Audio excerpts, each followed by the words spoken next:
and make them my disciples. Baptize them in the name of the Father, the Son, and the Holy Spirit. Verse 20. And teach them to obey everything I have commanded you, and I will be with you always to the end of the age. It talks about baptism, that we are here to make people the disciples of Jesus through baptism. You cannot be the disciple of Jesus if you have never been baptized. In the name of the Father, the Holy Spirit, and the Son. So mostly baptism, most people see it as a simple thing that can just be done, and maybe it has no impact. Maybe you were baptized 10 years ago, 20 years ago, but kuna mahali uli backslide. When you backslid, then in that process you lost your track with Christ, and you have to do baptism again just to be sure that you are the disciple of Jesus Christ. So the power of baptism has some few dimensions that you need to know. Number one, the power of baptism, what baptism can give you is good conscience. We do baptism for you to purify your conscience after sinning for several years. After umefanya dhambi nyingi kwa maisha yako, even if you are baptized 20 years ago na ukaanguka, you have to be baptized again so that you can purify your conscience with Christ. So good conscience, what we call good conscience, is that thing that you feel that your sin has been forgiven, or you feel that you are now a new creature in Christ. We always do what we call an altar call, where you come and receive Jesus Christ, you accept Jesus Christ. But if you can find an opportunity for baptism, it is the best than even the altar call. Because in baptism, it has a backing with the scripture. Tukiita hapa tukuambia come and receive or accept Jesus without doing baptism, it is not written. It is not in the scriptures. The Bible says, and teach them to obey everything I have commanded you, and I will be with you always to the end of the age. So it is baptism. In Hebrews 10:22, it talks about conscience. That let us come to God with sincere heart and sure faith, with us that have been purified from a guilty conscience, and with bodies washed with clean water. So that's what we call guilty conscience. What do we mean by this guilty conscience? You have seen some people, they are in church, but they feel that God left them, or God does not love them, or they feel that they are sinners. They feel that they have sinned against God, and God has never forgiven them. Baptism will solve that conscience. When we baptize you, something happens within your spirit, and it gives you an assurance that God is with you. You will never say that God has abandoned you or God has not forgiven you.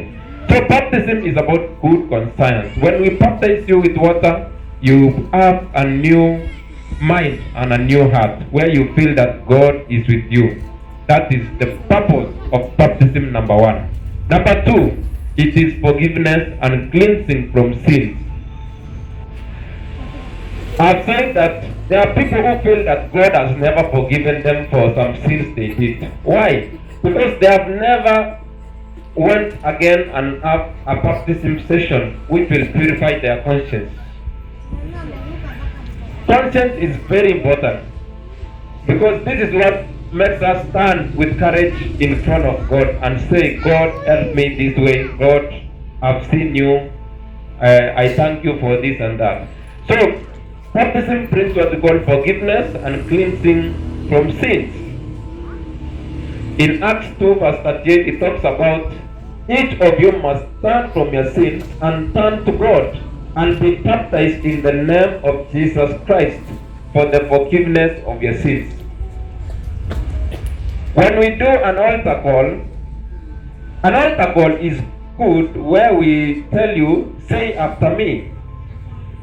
You say, Jesus is my Savior, I do not want to die, and all that. But it is not written anywhere. It has no scriptural backing.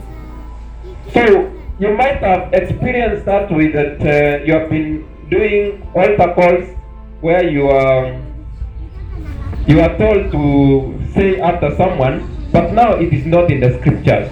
The only thing that it is in the scripture that can forgive sins is baptism. Forgiveness of sins and cleansing from sins. The Bible says in so many passages you will find that baptism was the thing that forgives most sins. So that's number 2. Number 3, purpose of baptism is it is part of salvation. It is part of salvation. Mark 16:16 talks about whoever believes and is baptized will be saved. Whoever believes and is baptized will be saved. Whoever does not believe will be condemned. So you don't just believe in Jesus without baptism. People can say, I believe in Jesus, but you have never experienced a ritual. There is a religious ritual called baptism. And in religion, you must undergo all the rituals to be one of the Christian community. So there's a ritual called baptism. If you have never done baptism or you have failed in the process of living, you need baptism again to come back on track of salvation. So Mark 16 talks about whoever believes and is baptized will be saved. So it is part of salvation. Number 4, have courage in God's presence. The purpose number 4 is to have courage in God's presence. I have talked about guilty conscience. When you have a guilty conscience where you say God has not forgiven you, God has abandoned you, you say you cannot stand in front of God and say, I need a car, I need what. You will feel that you have messed it in your life. So when you are baptized, you get a new conscience, a good conscience where you feel that God loves you. You know, in salvation, someone knows when God is not with him. If you see someone saying God has abandoned me, it is true. That is the way they feel. Your spirit tells you God is not with you at this time. God has not forgiven you at this time. That's why you feel that way. But in the real sense, God has not abandoned you, but because of that disconnection, you have done some sins and your conscience is corrupt. So you feel that God has abandoned you or has rejected you. So the purpose of baptism is to bring back good conscience, which will give you courage to stand in God's presence and say, I want this, I want you, God, to save me from this and that and that. That's courage. Purpose number 5 is to receive Jesus Christ in your life. To receive Jesus Christ in your life. Acts 19:4 talks about baptism of John was of those who turned from their sins, and he told people of Israel to believe in the one who was coming after him, that is in Jesus. When they heard this, they were baptized in the name of the Lord Jesus Christ. So, baptism is a way of receiving the one you believe. You believe in Jesus. So if you do baptism, it means that you have received him again back into your life. So purpose number 5 is to receive Jesus Christ in your life. Purpose number 6, to receive the Holy Spirit. You remember when Jesus was being baptized in the river Jordan, there was an Holy Spirit which descended in form of a dove. It means when we are doing baptism, something must happen in the heavens, that you will receive the Holy Spirit.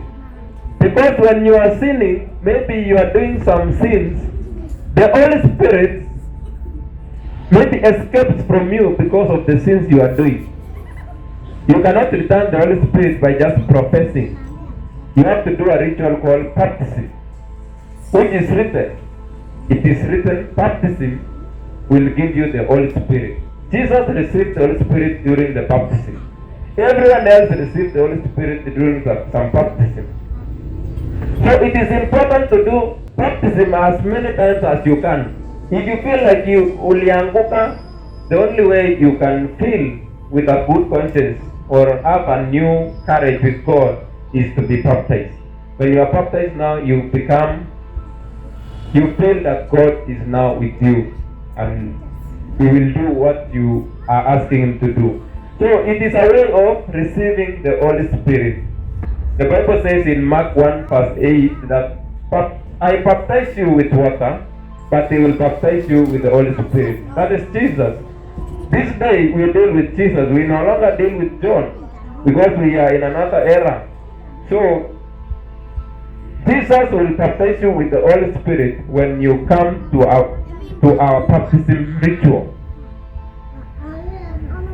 So it is a way of receiving the Holy Spirit. Number 7, purpose of baptism. It is a covenant of being one with Christ. The distinct goal being one with Christ, being in Christ and Christ being in you. If you have some sins, you will lack some peace, and in that lack of peace, there is no Christ in you. But when we do baptism, you clear your conscience. You have what we call a good conscience. Now you have courage in front of Jesus and God, and in that way you become one with Christ and God. The Bible says in Romans 6:3, for surely you know that when we were baptized into union with Christ Jesus, we were baptized into union with His death. Ephesians 4:5, there is one Lord, one faith, and one baptism. So when you are baptized, you become one with Christ and God. There is one Lord, one faith, and one baptism. Purpose number 8, it is a public testimony. You know, there are people who love being, they don't want to be known that they are saved. Even wakiwa huko kwa streets, wakikutana na mtu anamwambia Bwana asifiwe, ananyamaza. Ama hataki hata kuambia mtu anaendanga kanisa gani, ama ameokoka ama bado. Anaambia watu ya all sinners. So this is lack of professing that you are saved in the public. You want to just have a private session with God without even telling anyone how you are saved and which church do you go, or what do you do in salvation. So baptism is a public testimony. You will have a card or a certificate that say, of late, after tumelewa, my friend, mimi niliacha ulevi hata ndio certificate ya baptism. You see? After doing corruption and all that, you know there are people mulifanya some sins na wao kujua sana, uwezo wadanganya. They know you.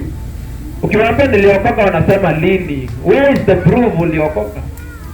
But if you have a certificate unaambia, unaona juzi tu July or August this year nimeokoka, ndio hata baptism certificate. Now they believe now that you are really saved now.